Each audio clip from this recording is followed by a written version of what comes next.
Israeli পণ্য পৃথিবীতে Israel একটি সন্ত্রাসী রাষ্ট্রে পরিণত হয়েছে।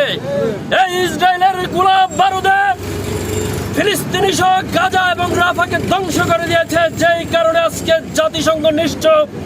আপনারা দেখেছেন গতকাল ওআইসির সম্মেলন থেকে ইসরায়েলের এই নৃশংস হামলাকে বন্ধ করার জন্য উদাত্ত আহ্বান জানিয়েছে।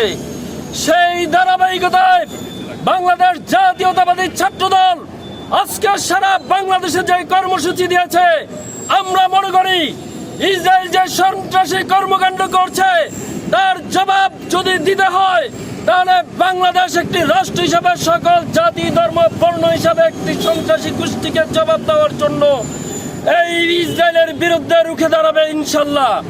বন্ধুরা আমার, আপনারা দেখেছেন যেভাবে আন্তর্জাতিক আইন লঙ্ঘন করে নারী শিশু এবং ঘুমন্ত মানুষের উপর বোমা বিস্ফোরণ করছে।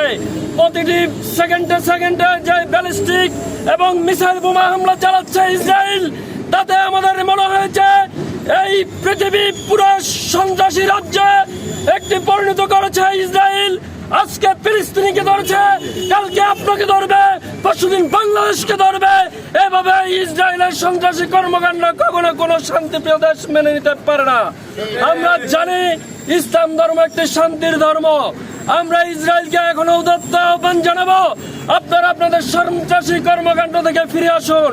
অন্যথায় সারা বিশ্বের সকল জাতি ধর্ম বর্ণের মানুষ যখন আপনাদের বিরুদ্ধে রুখে দাঁড়াবে, বিশ্বের মানচিত্র থেকে ইসরায়েলকে খুঁজে পাবেন না। সরকার ইসরায়েলের সরকারকে কঠিন দায়ভার নিতে